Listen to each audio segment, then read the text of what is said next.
Novak Djokovic has never been shy to speak his mind, and when the topic is mental health, especially concerning someone he respects, he doesn't hesitate to step up. That's exactly what happened this week after Alexander Zverev's shocking first-round loss at Wimbledon. The defeat to Arthur Rinderknech wasn't just a surprise in sporting terms. It pulled the curtain back on something far more personal. Zverev didn't hide behind excuses. Instead, he opened up. On a question what has changed since his form in January, where he reached the Australian Open final, and why has he since then dipped in form so much? Is it physical or mental problems that are stopping high? On this, Zverev was very honest. I would say more mental, probably. I feel very alone out there at times. I struggle mentally. I have been saying I have struggled from the Australian Open. I am trying to find ways to get out of this hole, but I keep finding myself back in it. I don't know. Generally speaking, I feel very alone at this moment in my life. That honesty sent ripples through the tennis world, and while many were surprised by his brutal honesty, others took note of something even deeper, a call for help. The timing of his admission made it all the more powerful. Zverev has had a roller coaster of a season. After losing the Australian Open final to Jannik Sinner, a match he had real chances to win, he went into a spiral. His South American and North American campaigns were disappointing. He bounced back with a title in Munich, but the inconsistency remained. Wimbledon was meant to be a fresh chapter, but instead it added another painful twist. Zverev admitted he might consider speaking to a therapist. He said, "Maybe, I don't know, maybe for the first time in my life, I am going to need it. I have been through a lot of difficulties in the media, in life generally, but I have never felt this empty, lacking joy, a level of openness rarely seen from someone of his standing in the sport. It wasn't just a disappointing result, it was a revealing moment about the pressure top athletes silently endure." What stood out even more than the loss was the contrast between how Zverev described his feelings and the way others around him responded. His brother Misha Zverev, himself a former pro, took a harsher view. "Life is much harder for many children in Africa than it is for a tennis player at Wimbledon," he said. It was a comment that sparked backlash. While perhaps meant to put things in perspective, it came off as dismissive. But Djokovic, he handled it differently. Speaking to press shortly after, Novak offered a completely different tone. His response wasn't just compassionate, it was thoughtful, layered, and based on experience. Djokovic said, "I know mental health is a topic that hasn't been much talked about in the tennis world before, but I think it deserves more attention. I salute the players who have the courage to come out and speak about that. I definitely wish him all the best." Djokovic didn't need to embellish. The power of his words came from how much he related to Zverev. At 38 with 24 Grand Slams, Djokovic has seen every side of this sport. The highs, the lows, and the mental exhaustion in between. What made his support even more meaningful was how he offered something beyond sympathy, an open invitation.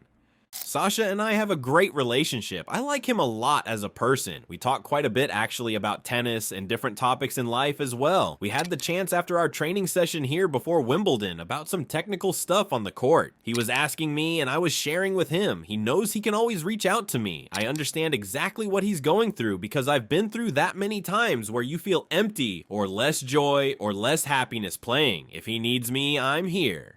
That moment, Djokovic, a legend of the game, extending a hand to a struggling peer, speaks volumes about the evolving culture in tennis. For years, mental health was a silent topic in the sport. Players were expected to stay tough, brush off pressure, and never admit weakness. But times are changing. Djokovic acknowledged it directly. Mental health is a topic that hasn't been much talked about in tennis before, but I think it deserves more attention. I salute the players who have the courage to come out and speak about that. It's clear Zverev's words struck a chord. For Djokovic, this wasn't just about one match, one player, or even one tournament. It was about a wider shift, where vulnerability isn't a flaw, but a sign of maturity, and where elite athletes, once seen as almost robotic in their focus, are beginning to speak openly about emotional burnout. The tennis calendar is relentless. Week after week, city after city, it never stops. And for top players like Alexander Zverev, the pressure doesn't come just from the scoreboard. It comes from the weight of expectation. It's about defending ranking points, managing media obligations, and living under the spotlight, all while trying to be emotionally stable enough to perform at a high level every few days. That's why Zverev's raw honesty after his Wimbledon exit hit so hard. It wasn't just the loss to Arthur Rinderknech. It It was the vulnerability. It's not even necessarily about tennis. I lack joy outside of tennis. Even when I am winning like at Stuttgart, it's not necessarily a feeling I used to get, where I was happy, over the moon, motivated to keep going, is not there for me anymore. That kind of burnout, emotional, not physical, isn't easy to explain, and it's even harder to admit, which is why Djokovic stepping in to publicly offer support made a real difference. It wasn't just a polite gesture. Novak went further than most would expect from a rival. Djokovic noted further that he's one of the players that's been playing a lot this year in terms of his calendar. Maybe he's just overwhelmed with so many tournaments and everything. Maybe he needs to take a break and refresh his mind. Him and his family know best. I empathize with him. These words carry weight coming from someone like Djokovic. This is a man who has gone through everything. Injury setbacks, crowd boos, heartbreaking losses, political scrutiny, even public controversies. He knows the ups and the crushing downs. But what Djokovic also brings is maturity. He's long embraced meditation, mindfulness, and off-court balance as essential parts of his success. And when he talks about burnout or emptiness, it's not from a distance. It's from lived experience. This kind of support from a fellow competitor is a reflection of how tennis culture is evolving. There's a new generation of players who are more willing to be open, to admit when something's off. Naomi Osaka was among the first to truly shift the conversation around mental health in sport. Since then, others, including Nick Kyrgios, Paula Badosa, and now Zverev, have followed. But Zverev's case is different. He's not talking about anxiety or fear of losing. He's talking about emotional fatigue, a dullness that sets in even when things are going right. That's a subtler form of struggle, harder to detect, but just as serious. His comments about feeling no joy, about waking up with no motivation, those are symptoms of something that doesn't go away with a quick vacation. They point to something deeper that needs space and time to be addressed. Which brings up the reaction from Misha Zverev, his older brother. Misha's comment comparing Sasha's struggles to life in Africa drew a lot of backlash. Even if his intent was to offer perspective, it lacked the empathy the moment called for. And that contrast between Misha's hard-nosed approach and Novak's deeply understanding one says a lot about how different generations and mindsets view mental health in sport. For now, Zverev hasn't announced any break or changes to his schedule, but based on his words, the idea of seeking therapy or even following Djokovic's advice might lead him to take a quick break. Obviously, this is not the kind of thing fans expect to hear from a top 3 player in the world, especially one still chasing his first Grand Slam, but that's also why it's important. Wimbledon is the kind of tournament where history is made, and this year, it's also where some emotional truths are surfacing. Djokovic is chasing a record-extending 25th Slam. Sinner is marching forward, but off the court, another story is unfolding, one about emotional resilience, support, and whether the tennis world is finally ready to listen when one of its stars says, "I'm not okay." And perhaps that's the biggest shift of all, that being open is no longer seen as weakness, but as something brave. In Djokovic's words, in Zverev's honesty, and in the public's response, there's a growing sense that mental health isn't a side topic anymore. It's central, and it's going to shape the future of how athletes and fans approach this sport.